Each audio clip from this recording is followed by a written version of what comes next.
Yo,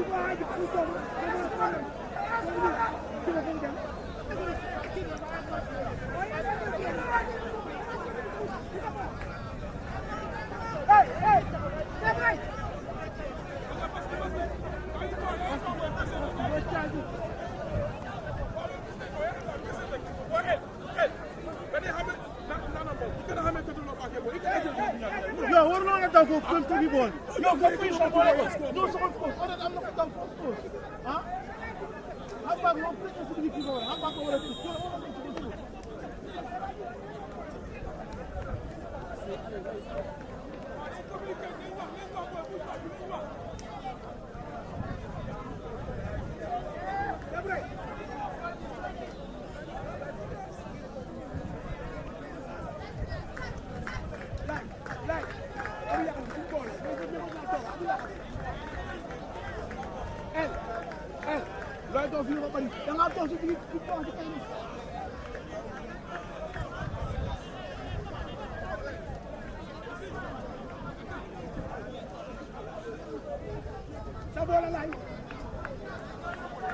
Hey, Johnny!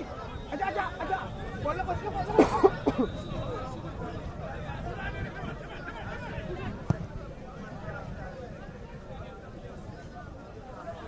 Bola.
Get every time power. Hey,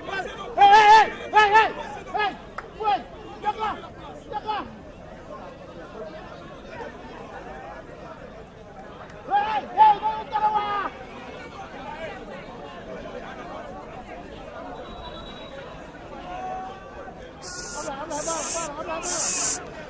Hey, Hey, mema.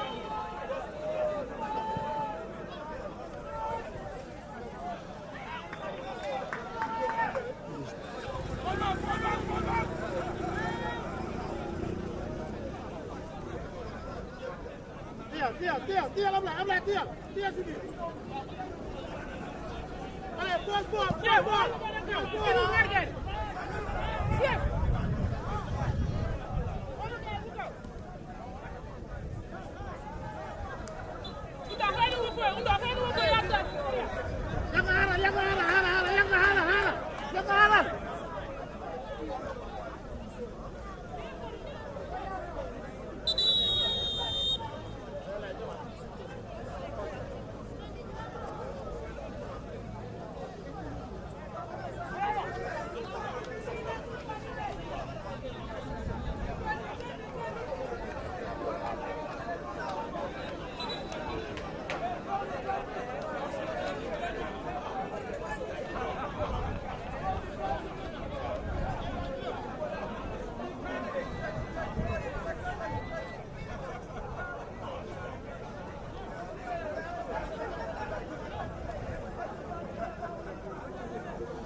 Yaga. Don't buy no vigil.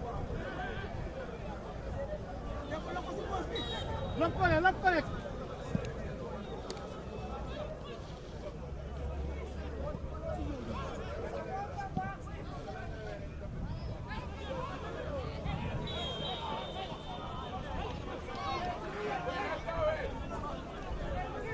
Allez, nous marquons, allez, nous gagnons, allez, nous gagnons, allez, nous gagnons, nous marquons, allez, nous gagnons,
Last time, we're on the sale.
Nabi duga.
Say hoti.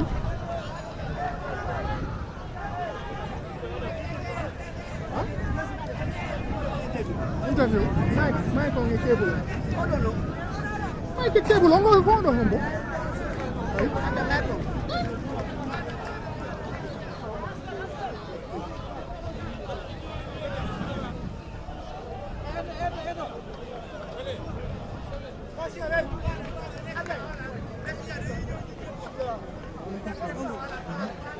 Gold, bumper gold, gold. Bumper gold. Bumper, gold. Fulbe TV. Ah, Fulbe TV, YouTube. Fulbe TV.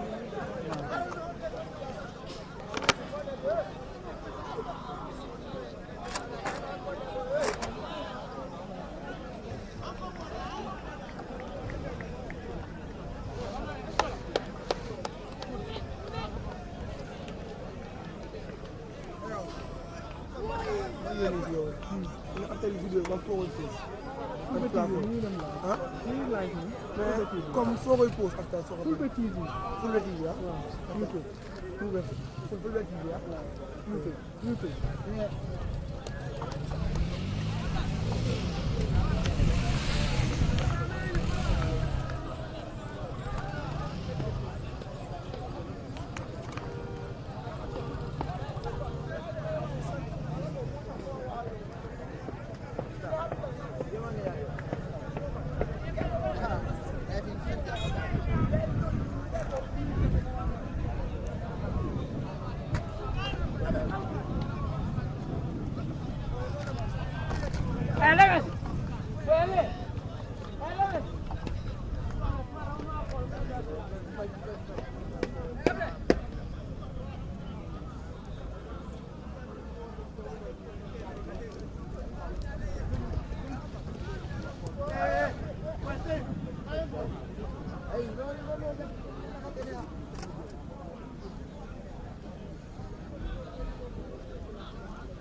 Oh no, not energa, do not energa.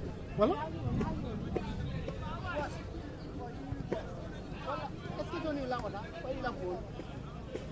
Itu a camera on, itu a cable on problem. Itu a cable on.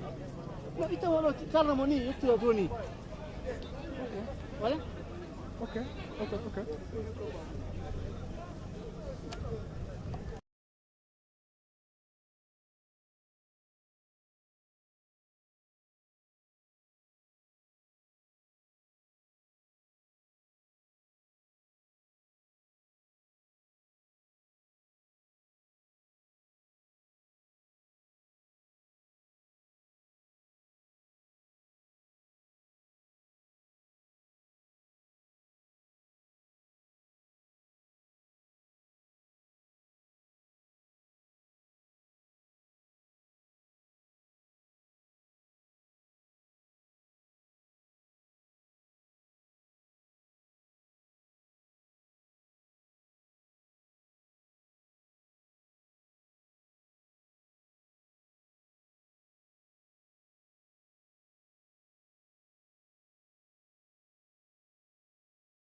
Just quick. Yeah, I'm coming. Let me just have this interview quick.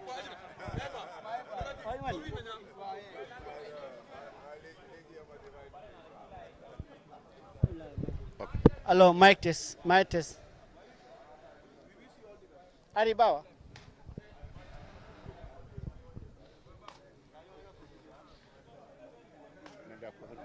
English para what you know.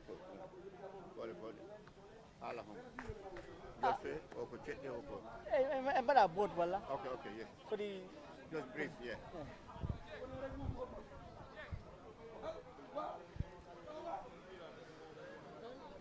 my test. Ari.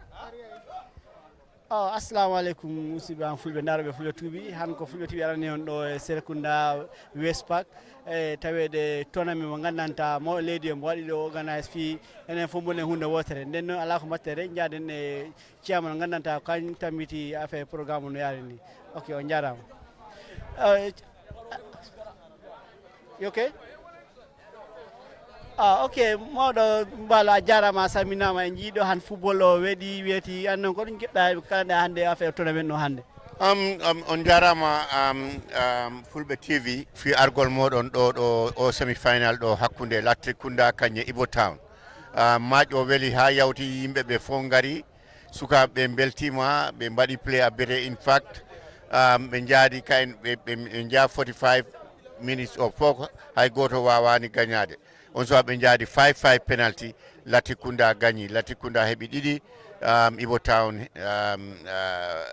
heɓani so that mean ko Latrikunda gagni han ɗo semi final mi jaari yimɓe ɓe fof mi jaari organising committee o ɓe gandiranta ɓen fof ngari ɗo kañe executive coordinator the minister of youth and sports ɓen fof ngari ɗo ɓe tawama kañe KMC ɓe gandiranta ɓen fof ko sport organising committee o fof ɗi tawaɗo joƴƴen kala mo gandiranta ɗi yiɗi fi sports ɓen fof ngari ɗo MPP kadi hoore mum executive committee members ɓe fof tawama ɗo mbaɓe no Saybo Tunkara en mbaɓe no Lamin K Seydi en mbaɓe no honorable Kebalang Fofana en kañe advice ɓe gandiranta hono Lamin K Seydi en ɓen fof gacci ligge kala ko ɓe mbatta ɓe ngari ɓe tawama han o semi final ɗo yimɓe ɓe beltima definitely mo gandiranta ko kañ woni competition coordinator Ibrahima Mane o waɗi ligge moƴƴe saabu nde o wi minen wondema game o ko jemma watte min mi sikkuno wawata hawrude kono alhamdulillah game o waɗama ɗo jemma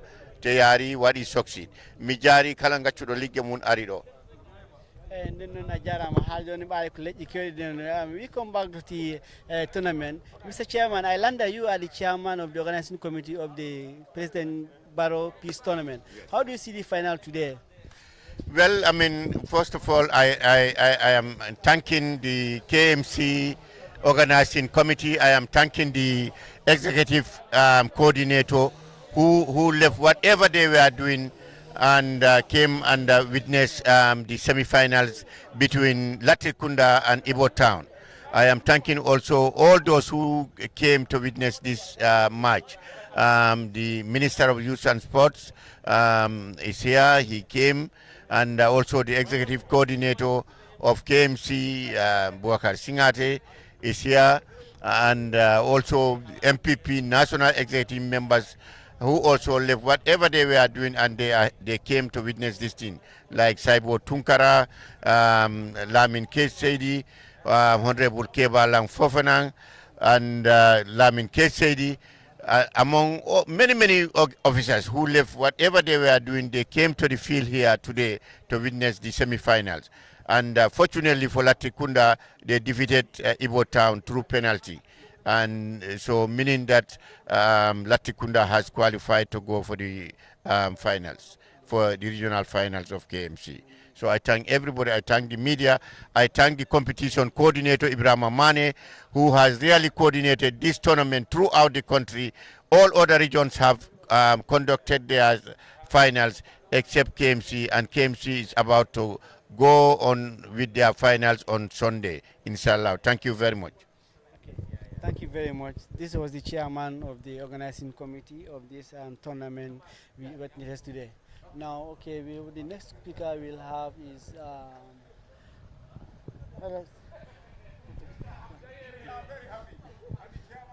Mr. Sawali, sorry sir.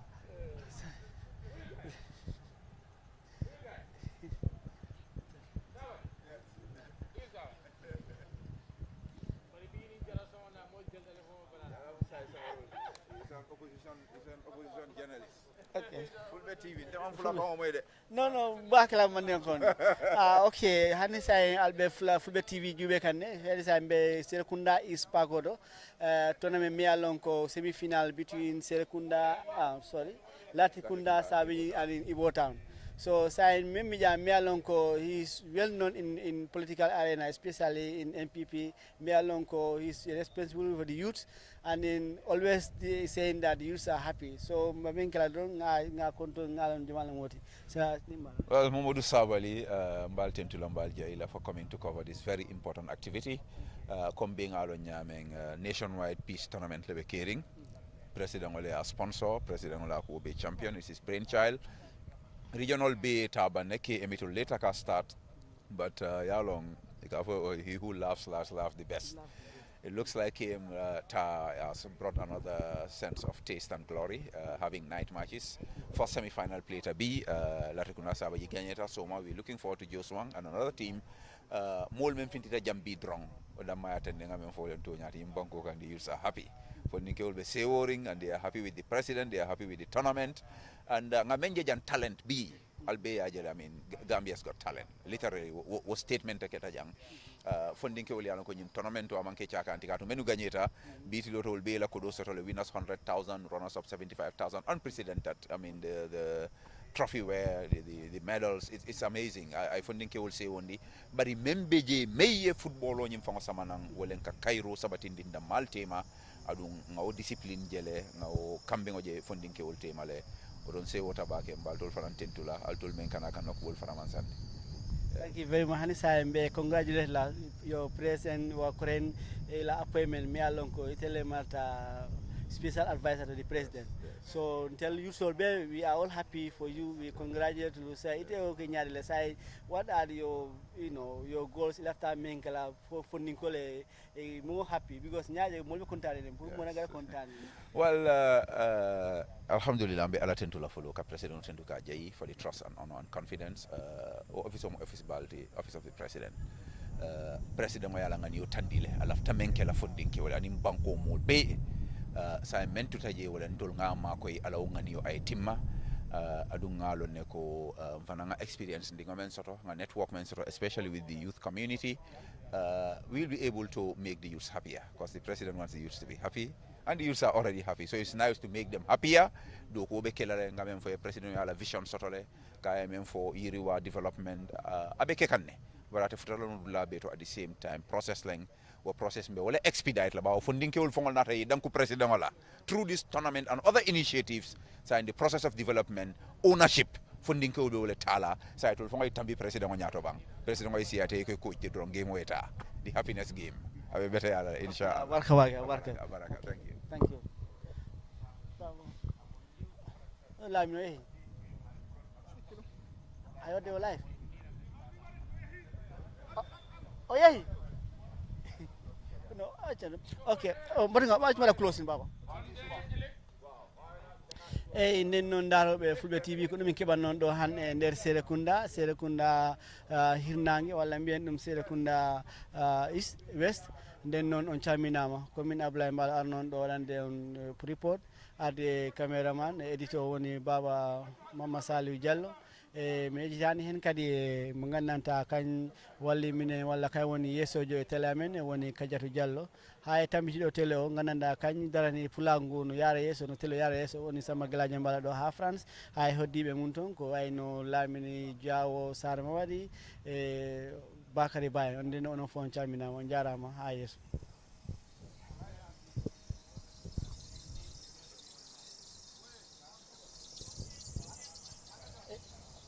o yehiɗe